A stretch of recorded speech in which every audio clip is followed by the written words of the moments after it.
நண்பர்கள் எல்லாத்துக்கும் வணக்கம். தம்பி ஆனந்த் ரவிச்சந்திரன்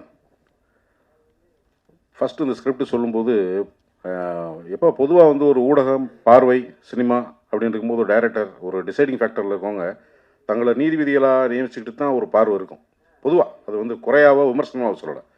எஸ், நான் இப்படி பார்க்குறேன், மேலேருந்து பார்க்குறேன், இதெல்லாம் இப்படி தெரியுதுன்னு. பட்டு ஆனந்த ரவிச்சந்திரனோட கேரக்டர், அவரோட எமோஷனல் வரும்போது ஒரு அப்பா கேரக்டர் வந்து எனக்கு ரொம்ப நாள் ஆதங்கம் என்ன இருக்குன்னா, எதுக்கு இருக்கிற அந்த அப்பனே தெரியாமல் நிறைய கேரக்டர் நடிச்சிருக்கேன். ஏன்னா காசு வேணும் இல்லை, எதுக்குடா அந்த கேரக்டர் இந்த படத்தில் இருக்குன்னே தெரியாமல் நடிச்சிருக்கேன்.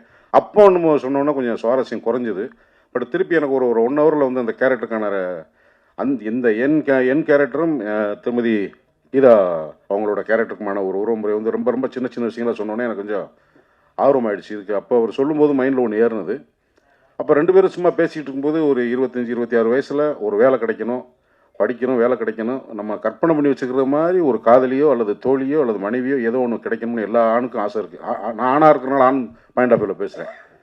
காதலாக இருக்கிற வரைக்கும் சுவாரஸ்யம், மனைவி ஆனதுக்கப்புறம் சுவாரஸ்யம் மாறிடுது. ஏன்டான்னா பொருளியல் வாழ்க்கை வந்துடுது, தேவை இருக்குது, அந்த பார்க்கணும், இதை பார்க்கணும், நிறைய டிபார்ட்மெண்ட் வந்துடும். லவ் இல்லாமல் ப்ராக்டிக்கல் லைஃப் ஸ்டார்ட் ஆகுது. அங்கே எமோஷனலாக, இன்டலெக்சுவலாக, சோஷியலாக, எக்கனாமிக்கலாக வர்ற பிரச்சனையை தாண்டி ப்ரஷ் பண்ணிட்டு அந்த ப்ரஷ்ஷை ஒழுங்காக எடுத்து வைக்கலைன்னா, என்ன எடுத்த இடத்துல வைக்காமல் ஒரு மேனஸ் இல்லாமல் இருக்கானேன்னு மைண்டில் தோணுனா கூட அதை சொல்ல முடியாது. ஏன்னா புருஷன் தப்பாக நினச்சிப்பானோன்னு.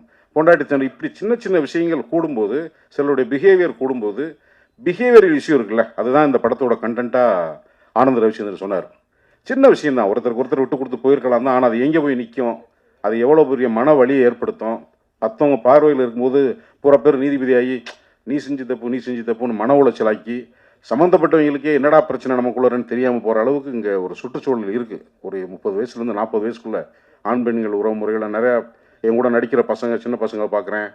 நிறைய நண்பர்கள் வீட்டு பிள்ளைகளை பார்க்கும்போது இந்த படத்தோட நிறைய ரிலேட்டடாக ட்ராவல் பண்ணிக்கிற முடிஞ்சது. அந்த வகையில் ஒரு மெச்சூர்டு தம்பி, நீங்கள் வந்து ரொம்ப மெச்சூர்டான ஒரு சப்ஜெக்ட் எடுத்திருக்கீங்க. எல்லாருடைய சார்பாகவும் நான் உங்களுடைய வாழ்த்துக்களை தெரிவிக்கிறேன். என்னுடைய மனமார்ந்த நன்றி எனக்கு இந்த படத்தில் ஒரு வாய்ப்பு கொடுத்ததுக்கு. அதுக்கப்புறம் வந்து ப்ரொடியூசர்ஸ் வந்து எப்படி அந்த கதையை ஓகே பண்ணியிருப்பாங்க அப்படின்னு இப்போ தான் ப்ரொடியூசரை நான் பார்க்குறேன். கரெக்டான ஏஜில் கரெக்டான ஒரு எமோஷனை ஃபீல் பண்ணியிருக்கீங்கன்னு நினைக்கிறேன். இது வந்து ஒரு சினிமா மூலமாக சொல்லப்பட வேண்டிய ஒரு செய்தின்னு நினைக்கிறேன். சார் வெரி குட் தம்பி.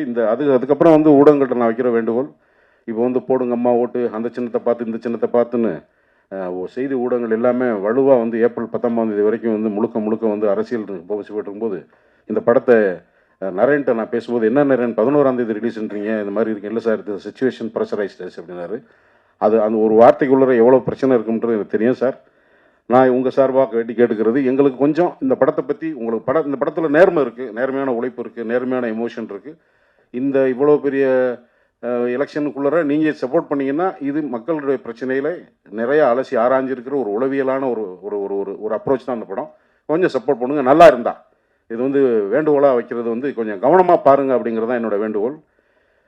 ப்ரொடக்ஷனுக்கு நான் வந்து இந்த சிங் சவுண்டை பற்றி ஜி பிரகாஷ்ட ஒரு வேண்டுகோள் வைக்கிறேன். நீங்களே மியூசிக் டைரக்டர், நீங்களே ஹீரோ. ஏன்னா நான் ஒரு மலையாள படத்தில் வந்து இந்த மாதிரி ஒரு லைவ் சவுண்டு, ஒரு போலீஸ் கேரக்டர், நான் ஒருத்தனை என்கவுண்டர் பண்ணி சொல்கிறாங்க. என்கவுண்டர் பண்ணி சொன்னதுக்கப்புறம் நான் என்ன ரியாக்ட் பண்ணுறேன்னு ஆடியன்ஸ் தெரியக்கூடாது. ஆனால் ஏதோ ஒன்று ரியாக்ட் பண்ணணும் போது சும்மா சேரில் உட்காந்துட்டு அந்த சவுண்டெலாம் வந்துருச்சு. எனக்கு ஒரே ஆச்சரியம், இந்த சவுண்ட்லாம் வந்திருக்குமா. டப்பிங் சின்ன சின்ன விஷயங்களை டப் பண்ணி போகும்போது படம் பிரமாதமாக இருக்குது. ரீரிகார்டிங்கோட படம் பார்த்தா பலவடிக்கும் அந்த படம் சினிமாவாகவே ஆயிடுச்சு. எதுக்காக அந்த லைவ் சவுண்டு போனோமோ அந்த கான்செப்ட் மிஸ் ஆகிடுச்சு. இதில் ஹீரோவும் அவரே, மியூசிக் டைரக்டர் அவரே, சவுண்ட் இன்ஜினியரிங் அவருக்கு தெரியும். ஸோ அந்த ஃபீல் மிஸ் ஆகாமல் பார்க்க இல்லை இருக்கட்டும். பட் அது ஒரு கண்ட டைரக்டர் நீங்கள் புரிஞ்சதுனால அந்த ஃபீல் போயிடாமல் இருக்குன்றது என்னோட வேண்டுகோள். ஏன்னா அது பெரிய ஏமாற்றம் ஆயிடுச்சு. ப்ரீமிக்ஸிங்கில் வந்து சவுண்டிங் போயிட்டு இந்த லைவ் டப்பிங்கோட ஃபீல் எல்லாம் போயிடுச்சு. அது மாதிரி இல்லாமல் இருக்கணும். ஏன்னா அவ்வளோ பேர் நிறையா உழைச்சிருக்கு. அதனால தான் எல்லா ஹீரோட நடிச்சிட்டேன். அப்கமிங்கில் வந்து வர்ற ஹீரோக்களோட நடிக்க முடியும் சின்ன ஆதங்கம் இருந்தது. ஐஸ்வர்யாவோட நடிச்சிட்டேன், கணா 2 படம் நடிச்சிட்டேன். பட் ஜிவியோட நடிச்சதில்லை. இந்த படத்தில் அவரோட கொஞ்சம் முறைச்சிக்கிற மாதிரியான ஒரு கேரக்டர், ஒரு நல்ல எக்ஸ்பீரியன்ஸு. தம்பி காளி வெங்கட் வரல, வந்தால் நல்லாயிருக்கும். ரோஹிணி மேம், பாடலாசிரியர்கள், ஆர்ட் டைரக்டரு, முக்கியமாக தம்பி ஜெகதீஷ். இப்போ வர்ற தலைமுறை கேமராமேன்கள்கிட்ட வந்து ஒரு சின்ன படப்படப்பு, டக்குன்னு கோவப்படுறதெல்லாம் இருக்கும். ஏன்னா அந்த மாதிரியான சுச்சுவேஷன். பட் அதெல்லாம் இல்லாமல் டைரக்டருக்கு வந்து ரொம்ப மாறலாம். ஒவ்வொரு ஷாட்டுக்கு நடுவில் சின்ன சின்ன டிஸ்கஸ் பண்ணிட்டு ரொம்ப மெச்சூர்டாக நீங்கள் டைரக்டரோட ஒர்க் பண்ணீங்க. நான் நிறைய அப்சர்வ் பண்ணேன் தம்பி. இந்த கூட்டணி வந்து இன்னும் வெவ்வேறு ஸ்டைலில் போகணும். நல்லா என்னுடைய மனமார்ந்த வாழ்த்துக்கள். ஆர்ட் டைரக்டர் சார் வாழ்த்துக்கள். மகாலட்சுமி எல்லாரும், அப்துல் நன்றி. எல்லாருக்கும் என்னுடைய மனமார்ந்த நன்றி. எலெக்ஷன் நடுவில் எங்களை கொஞ்சம் தயவு செஞ்சு கண்டுக்கோங்க, இது என்னுடைய வேண்டுகோள். Thank you so much.